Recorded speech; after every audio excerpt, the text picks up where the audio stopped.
नमस्कार, मैं बजरंगी कुमार और आप देख रहे हैं द बजरंगी क्लासेस। पिछले क्लास में हम लोगों ने दर्पण के बारे में पढ़ना शुरू किए थे। तो दर्पण में हम लोग कुल मिला के दर्पण को दो भाग में बांट चुके थे, जिसमें एक समतल दर्पण होता था, दूसरा क्या होता था, गोलीय दर्पण। तो समतल दर्पण हम लोग पढ़ लिए थे। आज हम लोग पढ़ने वाले हैं गोलीय दर्पण। तो गोलीय दर्पण पढ़ने से पहले पिछले क्लास को हम एक बार रिवीजन कर लेते हैं। पहले क्या था मेरा दर्पण। दर्पण क्या होता था, कोई कांच का एक टुकड़ा होता था, ठीक है, जिसके एक साइड में क्या करते थे हम, सिल्वर नाइट्रेट का पॉलिश चढ़ा देते थे। पॉलिश किसका चढ़ाते थे हम, सिल्वर नाइट्रेट का, ठीक है। और दूसरा सतह जो बच जा रहा था वो हो जा रहा था मेरा परावर्तक पृष्ठ। इस तरह से हम दर्पण बनाना सीख गए थे और दर्पण को दो भाग में बांट चुके थे। एक था मेरा समतल दर्पण और दूसरा था मेरा गोलीय दर्पण, ठीक है। समतल दर्पण में क्या होता था ना, इसका परावर्तक पृष्ठ जो था वो समतल होता था। समतल दर्पण का जो परावर्तक पृष्ठ है वो क्या होता था, समतल होता था। लेकिन आज हम लोग पढ़ने वाले क्या, गोलीय दर्पण। तो आज का मेरा हेडिंग क्या रहेगा, गोलीय दर्पण। गोलीय दर्पण यानी कि इसको हम बोलते हैं इंग्लिश में स्फेरिकल मिरर।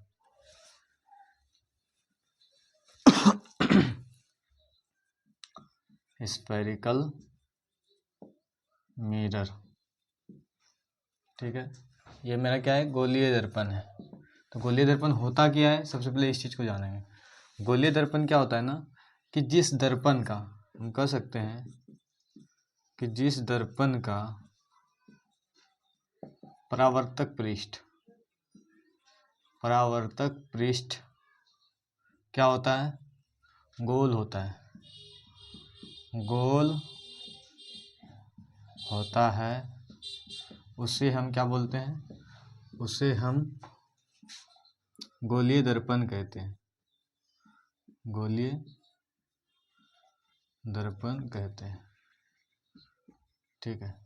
तो समतल दर्पण हम क्या देखे कि समतल दर्पण जो परावर्तक पृष्ठ था समतल था, प्लेन था, लेकिन गोलीय में क्या होगा, गोल होगा। ये मान लीजिए परावर्तक पृष्ठ है इस साइड का, ठीक है, तो ये क्या है, मेरा गोल है। तो इस तरह से हम देख लिए कि गोलीय दर्पण मेरा क्या होता है।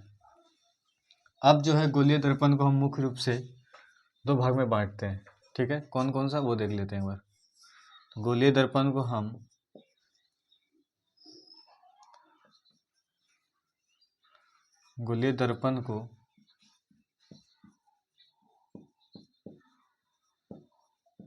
मुख्य रूप से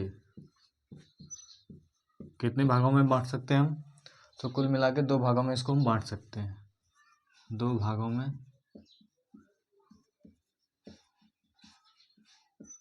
बांट सकते हैं। कौन कौन सा मेरा ये दो भाग होता था। पहला क्या होता था मेरा, एक उत्तल दर्पण, ठीक है, जिसको अंग्रेजी नाम दिया जाता था कॉन्वेक्स मिरर, ठीक है। और दूसरा दर्पण क्या था मेरा, अवतल दर्पण, जिसका कि नाम दिया जाता है इंग्लिश में कॉनकेव मिरर, ठीक है। ये जो दो प्रकार है किसका, तो गोलीय दर्पण का ये दो प्रकार है।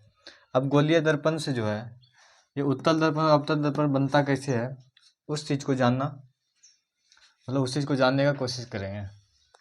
तो सबसे पहले हम क्या करते हैं ना, कि एक खोखला गोला लेते हैं। मान लिया जाए कि ये मेरा क्या है, ये एक खोखला गोला है, ठीक है। इसी से मेरा उत्तल दर्पण और अवतल दर्पण बनता है। ये इसका खोखले गोले का केंद्र है, केंद्र बिंदु है, ठीक है। अगर इसको हम दो बराबर भाग में बांट देते हैं, इसको हम दो बराबर भाग में क्या किए, बांट दिए, ठीक है। तो एक आधा हिस्सा क्या होगा, दो बराबर भाग में ये बट गया। अब क्या करते हैं, इसमें राइट साइड में क्या करते हैं ना, कि राइट साइड वाले के किनारे को हम पॉलिश चढ़ाते हैं। किससे, तो सिल्वर नाइट्रेट से।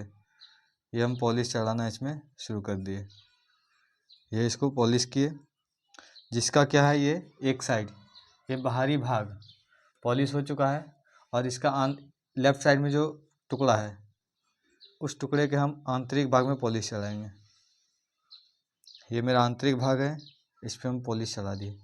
ठीक है, अब क्या करते हैं, इस दोनों टुकड़े को हम अलग अलग टुकड़ों में बांट लेते हैं। ये अलग अलग टुकड़ा कर दिए इसको। अब क्या हो रहा है, यहाँ पे क्या देख रहे हैं हम कि इसका जो परावर्तक पृष्ठ है ना, ये अंदर वाला साइड परावर्तक पृष्ठ है, और इसका उभरा हुआ जो पृष्ठ है वो परावर्तक पृष्ठ है। तो ये कौन सा अवतल हो गया मेरा, अवतल दर्पण हो गया। और ये मेरा क्या हो गया, उत्तल दर्पण हो गया। ठीक है, तो यहाँ से कुल मिला के यहाँ से मेरा एक खोखला गोला से क्या हुआ, अवतल दर्पण बन गया और उत्तल दर्पण हो गया। तो उत्तल दर्पण और अवतल दर्पण को क्या नाम दे सकते हैं, इस चीज़ को देखते हैं। देखिए, इसको हम कह सकते हैं कि जिस गोलीय दर्पण का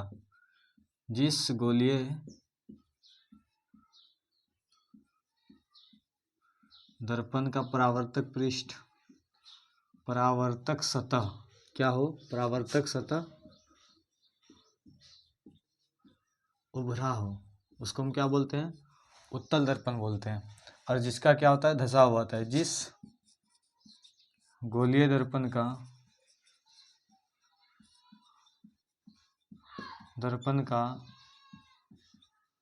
परावर्तक सतह जो है क्या होता है, परावर्तक सतह धसा हो। ठीक है, ये मेरा अवतल दर्पण होता है। देखिए, परावर्तक सतह जो धसा हुआ है ना, ये धसा हुआ रहता है। ये इस साइड का जो यहाँ से जो परावर्तन होता है धसा हुआ, इस साइड पेंट रहता है। तो ये क्या होता है, मेरा अवतल दर्पण। ठीक है, ये मेरा क्या हो गया, इस साइड में अगर पेंट रहेगा तो ये मेरा क्या हो गया, अवतल दर्पण हो गया। अगर अंदर साइड पेंट रहा और बाहर साइड परावर्तक पृष्ठ जो इसका उभरा हुआ रहा, तो ये मेरा क्या मिला के क्या हो गया, उत्तल दर्पण हो गया। ठीक है, तो अवतल दर्पण और उत्तल दर्पण हम देख लिए। अब क्या होता है इसमें, हम इसका जो कुछ पॉइंट होता है उस चीज़ को लिखने का कोशिश करेंगे।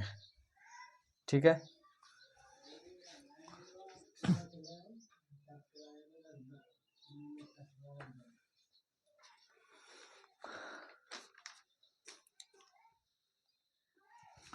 तो जैसा कि हम जानते हैं कि ये गोलीय दर्पण जो है एक गोले का बना होता था।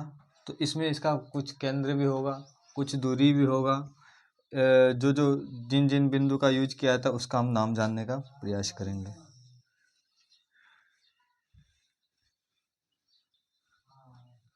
मान लिया जाए कि ये मेरा क्या है,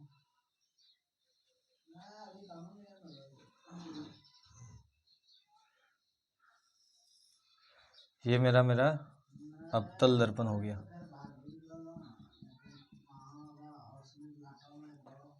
अवतल दर्पण हो गया, ये इसका केंद्र है। ठीक है, और इस साइड में क्या हो जा रहा था मेरा,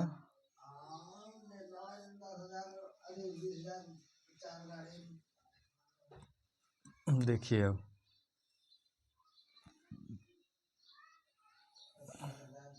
ये भी एक टुकड़ा होता था मेरा। ये मेरा उत्तल दर्पण हो गया इस साइड का, जिसको हम पेंट कर रहे हैं अभी। और ये मेरा अवतल दर्पण हो गया। ये किसी गोले का ही तो भाग था, ये भाग गोले का केंद्र है इसका। ठीक है, जो गोले का केंद्र होता है वही दर्पण का भी केंद्र होता है। ठीक है, तो इसको हम क्या बोलते हैं, इसका नाम क्या देते हैं हम, वक्रता केंद्र। ठीक है, और मतलब ये परावर्तक पृष्ठ का जो मध्य बिंदु होता है, ये परावर्तक पृष्ठ यहाँ से यहाँ तक देख रहे हैं, इसके मध्य बिंदु को हम क्या बोलते हैं, ध्रुव। इसके मध्य बिंदु को हम क्या बोलते हैं, ध्रुव, पी बोलते हैं। ठीक है, और ध्रुव और केंद्र को मिलाने वाली एक काल्पनिक रेखा, ध्रुव और केंद्र को मिलाने वाली एक काल्पनिक रेखा को हम क्या बोलते हैं, मुख्य अक्ष बोलते हैं।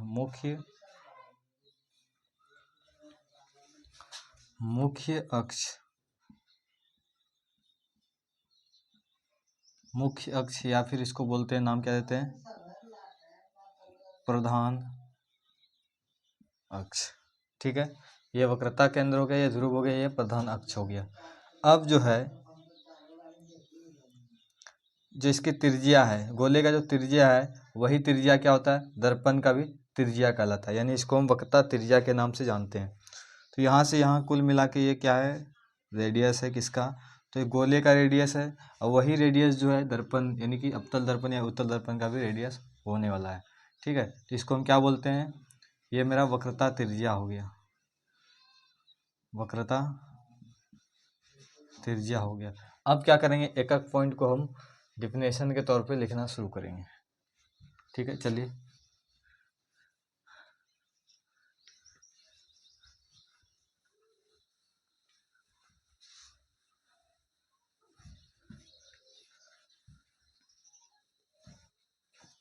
तो चलिए, सबसे पहले हम क्या लिखेंगे, पहले हम गोल अवतल दर्पण को लिखना शुरू करेंगे। अवतल दर्पण, जिसको कि हम बोलते हैं कॉनकेव मिरर, कॉनकेव मिरर। ठीक है, तो वैसा दर्पण, वैसा गोलीय दर्पण जिसका परावर्तक पृष्ठ क्या होता है, धसा हुआ होता है, तो अवतल दर्पण कहलाता है। ठीक है, इसका डिफिनेशन क्या लिखेंगे, वैसा गोलीय दर्पण, वैसा गोलीय दर्पण, गोलीय दर्पण जिसका परावर्तक पृष्ठ क्या हो, पृष्ठ धसा हुआ हो, अवतल दर्पण कहलाता है। अवतल दर्पण कहलाता है। ठीक है, इसके बाद हम उत्तल दर्पण को लिखेंगे। दूसरा पॉइंट हो जाएगा मेरा क्या, उत्तल दर्पण, कॉन्वेक्स मिरर।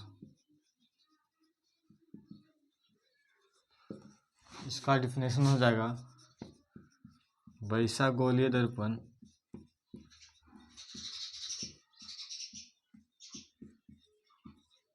जिसका परावर्तक पृष्ठ, जिसका परावर्तक पृष्ठ क्या हो, उभरा हुआ हो।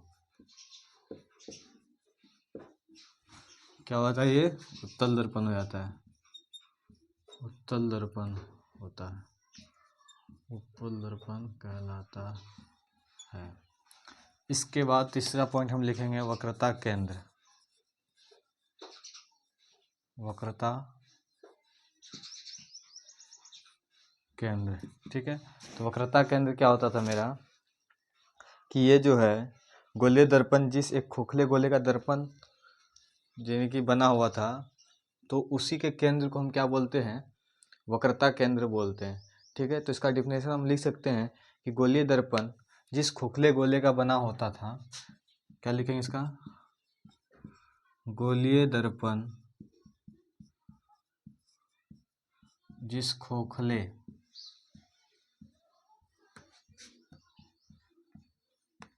गोले का बना होता है, फिर बना होता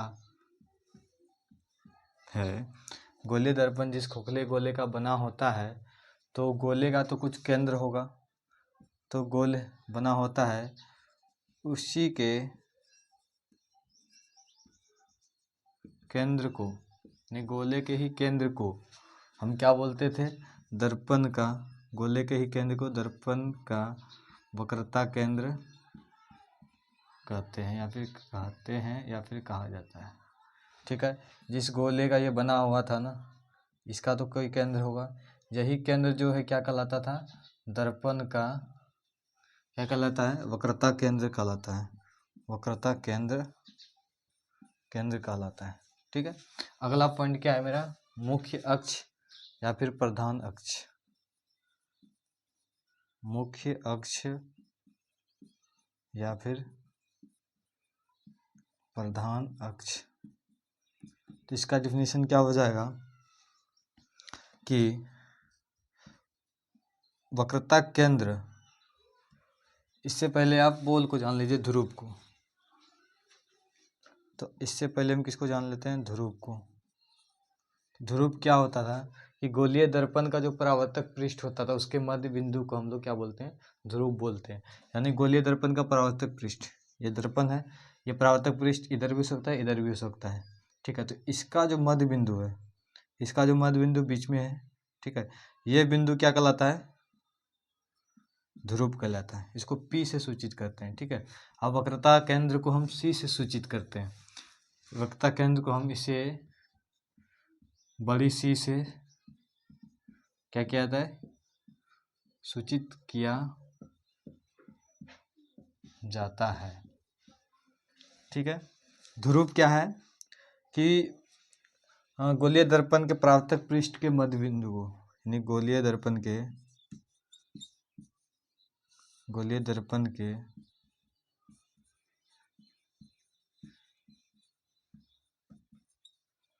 परावर्तक पृष्ठ के मध्य बिंदु को क्या बोलते हैं हम, मध्य बिंदु को ध्रुव कहा जाता है, जिसे बड़ी P से क्या किया जाता है, बड़ी P से सूचित किया जाता है, ठीक है। ये पढ़ लिए ध्रुव। अब ध्रुव के बाद हम पढ़ेंगे मुख्य अक्ष या फिर प्रधान अक्ष। तो अगला पॉइंट है मेरा मुख्य अक्ष या फिर क्या है, या प्रधान अक्ष।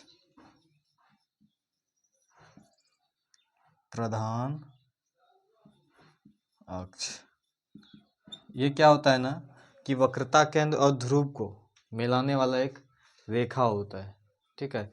ये रेखा ही क्या है, प्रधान अक्ष कहलाता है। जैसे कि ये मेरा कोई दर्पण था और इसका ये वक्रता केंद्र है, और दर्पण के मध्य बिंदु को यानी परावर्तक पृष्ठ के मध्य बिंदु को हम पोल बोलते थे, ध्रुव बोलते थे। और इन दोनों रेखा को मिलाने वाला, ठीक है, अगर इन दोनों के बिंदु से अगर एक रेखा को हम गुजारते हैं तो ये जो रेखा है, यही रेखा मेरा क्या कहलाता है, मुख्य अक्ष या फिर प्रधान अक्ष कहलाता है, ठीक है। तो इसका हम डिफिनेशन लिख सकते हैं कि वक्रता केंद्र तथा ध्रुव को मिलाने वाली रेखा क्या आता है ना कि वक्रता केंद्र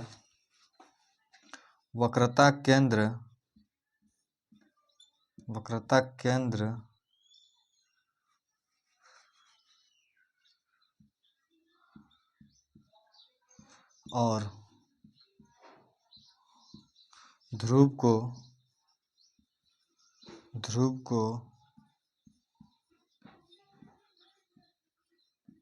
मिलाने वाली रेखा क्या कहलाता है मेरा, मुख्य अक्ष या प्रधान अक्ष कहलाता है,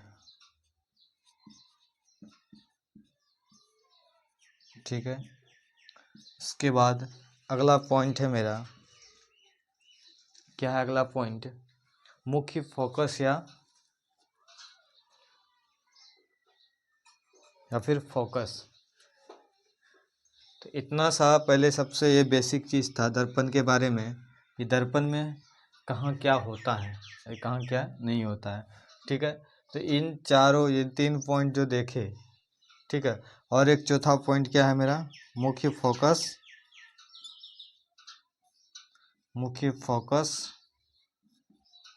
या फिर फोकस। ये क्या होता है ना कि किसी भी दर्पण यानी अवतल दर्पण या उत्तल दर्पण के मुख्य अक्ष के समांतर गुजरने वाली प्रकाश किरण जो है क्या होता है, या फिर परावर्तन के पश्चात या अपवर्तन के पश्चात, या तो ये क्या हुआ था जिस बिंदु से होकर कटती हुई प्रतीत होती है वही मेरा क्या होता है, फोकस होता है, ठीक है। और दूसरी भाषा में हम इसको बोल सकते हैं कि वक्रता केंद्र और ध्रुव के मध्य बिंदु को हम लोग फोकस के नाम से जानते हैं, ठीक है। ये दूसरी बात हो गई इसमें। और एक बात क्या है, तो फोकस जो है, फोकस क्या होता है ना कि वक्रता त्रिज्या क्या होता है, वक्रता त्रिज्या का ये आधा होता है फोकस, ठीक है।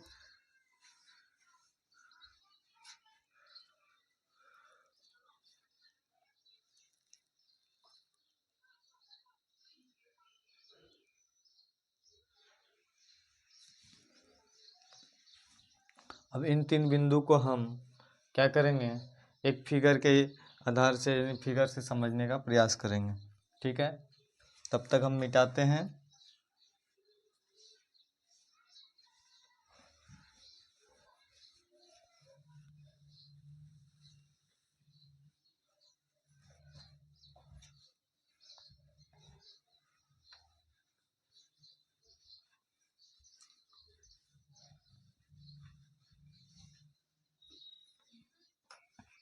हम लोग क्या क्या पढ़े इसमें, तो पहला पढ़े उत्तल और अवतल दर्पण, उसके बाद पढ़े वक्रता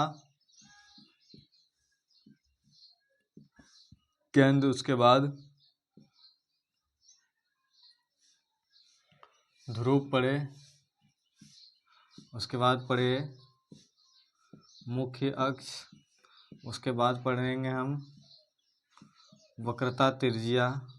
ठीक है, उसके बाद आता है मेरा फोकस। ठीक है, इस 5 टर्म को हम एक साथ समझने का प्रयास करेंगे। तो कैसे समझेंगे, तो फिगर के माध्यम से समझने का प्रयास करेंगे। ठीक है, ये मेरा क्या है,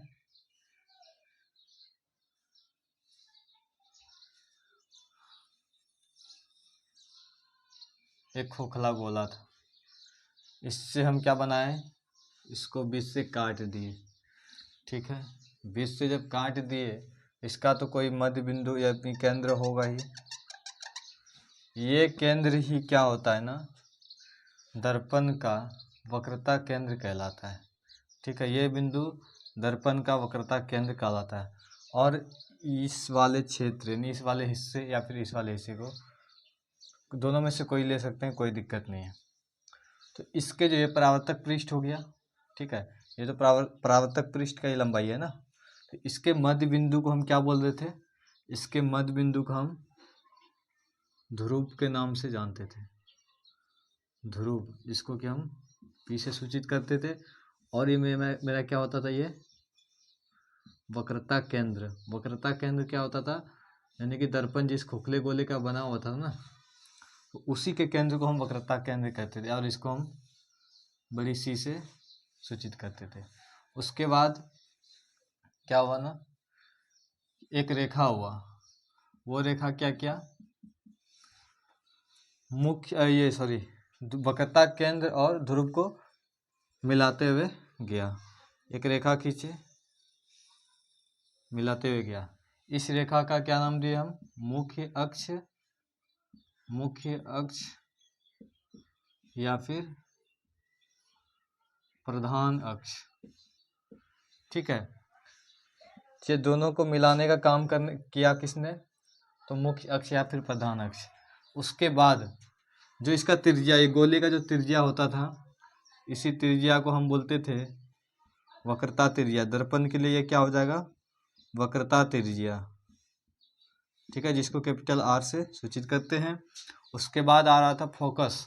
फोकस क्या होता था, वक्रता केंद्र और ध्रुव के मध्य बिंदु। ठीक है, दोनों के मध्य बिंदु को हम वक्रता या क्या नाम देते थे, इसको फोकस का नाम देते थे। इसको छोटी एफ से सूचित करते हैं। तो यहाँ तक हम लोग कहानी समझ गए हैं, बाकी सब आगे क्लास में समझने का प्रयास करेंगे। आज के लिए इतना ही, धन्यवाद।